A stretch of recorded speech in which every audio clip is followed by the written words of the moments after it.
The following is a fictional role play. All names, places, and events are fabricated. Hi, Valerie. How are you doing today? I'm doing good. How are you? I'm doing well. My name is Lydia. I'm going to be your social worker today. I'm so glad you came in to see me. Can I ask what I can do to help you with? Well, I think I've just had just a bad few months. I've started a different job, so I'm working a 12-hour night shift, and I thought that it would probably working a night shift would give me more time in the day because I'd have more days off. But I kind of feel that even having more days off, I am probably booked even further because I think that when I work night shift, people don't realize that I still need to sleep, and I think sometimes I overbook myself with priorities and then other stuff. I just try to do stuff for other people, and I end up putting off the stuff that I need to do. So, So it's really been a big problem for me. so you said you're overbooked. Yes, I'm overbooked. I just feel that pretty much every day I have um, so much to do. I have a scheduler, and every day has probably four things to do, and including work. And it just seems like it keeps increasing, and then there's not much time for sleep, and that's probably one of my biggest problems. Like last night, I got 3 hours sleep, and that's pretty typical. I don't think I've actually gotten over 6 hours sleep in at least a week, probably. Wow. So I think I'm kind of doing this cognitive lag from it, and I've yeah, it's kind of been a problem. So 3 hours of sleep is a tough schedule to keep. You look like you're doing pretty well for such hard schedules. Well, thank you very much. It's been difficult, but sometimes it's hard getting up. But once I'm up, I can go. It's just not very healthy for me. So, and I think that a lot of times it's kind of my own fault because I often I don't even know if people sometimes ask me directly to help, but I sometimes just like, oh, well, you're doing this. I'll be happy to do that for you, or I can go with you to do that, or and stuff like that. And it's just a really bad habit of mine. And I think that there's times that it impacts me more. And I think especially with the change in my night shift, I think it's amplified that. So. So it sounds like you're very altruistic, that you really care about other people. hmm I apparently so, yes. So you're having a bit of an altruistic crisis then. Yes, apparently. It's yes. I have crises all the time, so yes, this is one of them. Well, what's helped you through these crises so far? If you're on so little sleep, and you still have your head above water, what's kept you there? I think uh, I believe, I guess maybe I'm an optimist because I think that maybe tomorrow I can rest tomorrow or next week. I'll have this day off and I can do the stuff that I need to do, and then kind of have one of those mornings where I can actually wake up well rested, and or wake up in the afternoon after I get off work and be well rested and kind of pat around the house and kind of systematically go through what I need to do instead of just feeling like I'm always just kind of rushed to do everything because I've just been so booked up. So I think that's probably how I've gotten through, and just knowing that I can do it. So yeah, that's pretty much it.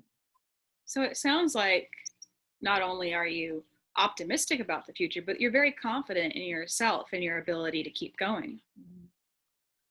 Mm, yes, I think that I can probably do anything I set my mind to. It's just that I think I'm just very tired about it, and I think it gets frustrating.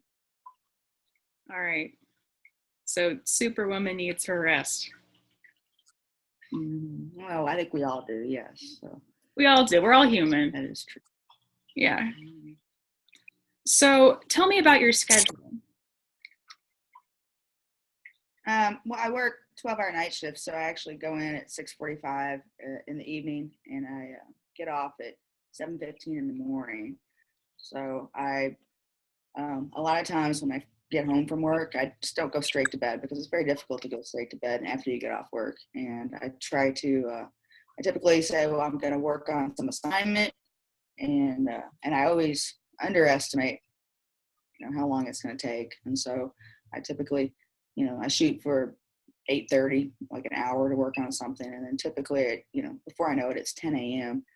And then so I try to get some sleep, and then I typically I might wake up at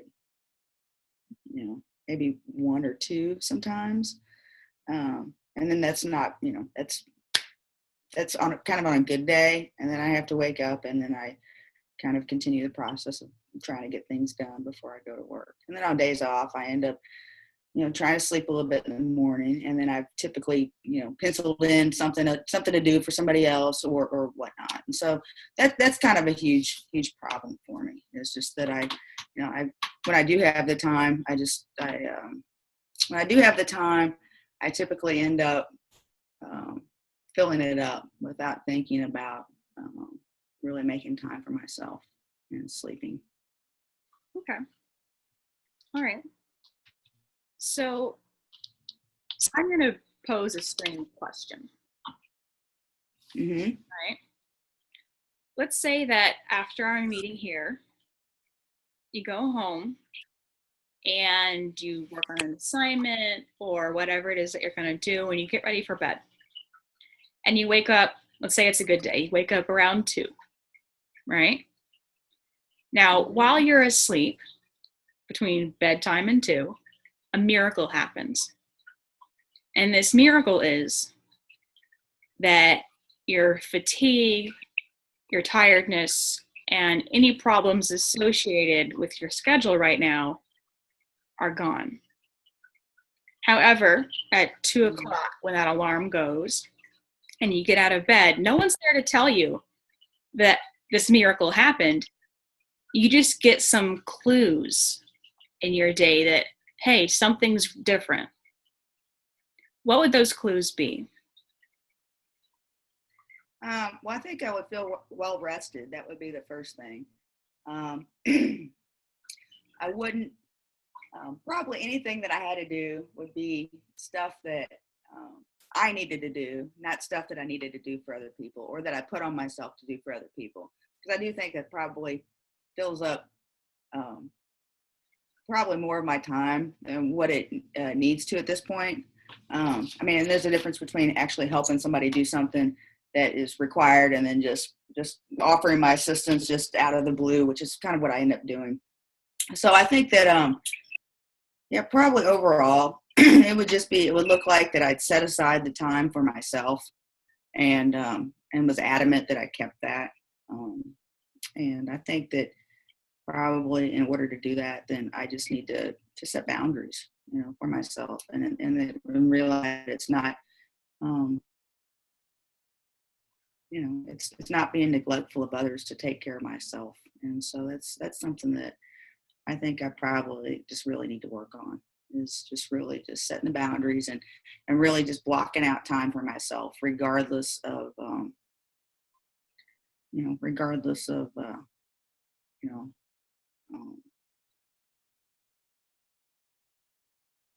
of, if I feel that I should be doing more. I guess it's really just that I can only do so much, and I have to be okay with that. And so and setting boundaries is really where I need to be at.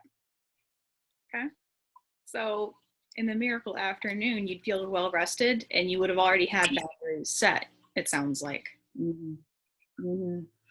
Yes, I would have actually, and I probably, if I actually set boundaries, I probably wouldn't be getting up at 2. I would probably, on days that I worked, I would actually sleep from, possibly, 10 in the morning until, 4 or 5. And so that's probably where I need to be at. I need to just really, just say, hey, I work night shift, because I think working night shift is very difficult because people that work, it's a day shift world. And so, I have to set my schedule around everything else in the, everything else in the world, go to the bank or have to do this, and everything is just set around that. So, but in the long run, it's really hurting me, because it's just, sometimes you feel like you just can't go on, even though you do. So, yeah, so I just really need to just block off that time, and just like I would if I worked day shift. I mean, I wouldn't get up at 2 a.m. to go help somebody or offer my time. And typically, I just need to really think about it like that. That's a good way to frame it. You got to consider your own schedule. And it sounds like you have to figure out where your schedule fits into the grander scheme of things. And I think that's something I can do. And I really just need to probably start working on that, probably starting today. So I've already actually kind of booked up some stuff today. So it might be tomorrow before I do it. So that's, I think I can do that. So from your confidence right now, and from the way you're describing where you want to be, it sounds like this is a very realistic possibility. Yes, I mean, I think it's something that I'm aware of, and I think talking about it has probably helped solidify that. So yes, I think I'm pretty confident I can probably set that in motion, because I know I need to. So because something has to eventually give. So when you came in today on a scale of 1 to 10, how confident were you that you could really take a hold of this situation and fix it? I think when I, before we started talking about it, I probably thought it might be a 4. I think I was just more intent on, well, in the future I can, I'll have more time. It was about the time. But I think now when I think about it, I can actually, I don't have to wait for the future. I don't have to wait, in a couple days when I have a day off that I maybe can sleep, or the next day. I think that I could probably just start doing that now. So I think I'm probably, about a 7. I mean, I really think that I can just, I think after I start doing that and just make everybody aware that I work night shift, and kind of explain how I did that, 2 o'clock in the afternoon is really like 2 a.m. for you, then I think that'll help. And I think that, involving others in my goal, and helping them understand will probably be the first step in working towards that. Okay, so that confidence comes from, it sounds like, working on those first steps then. Yes. Okay. Yes. So from our meeting here today, it sounds like you came in with a rough idea of what you wanted and what you really needed from yourself. Mm-hmm. And going forward, it sounds like you really have a plan to make this work for yourself. I really see a switch in you from the beginning 4 to the current 7. And the way you're describing to me how you would approach these conversations,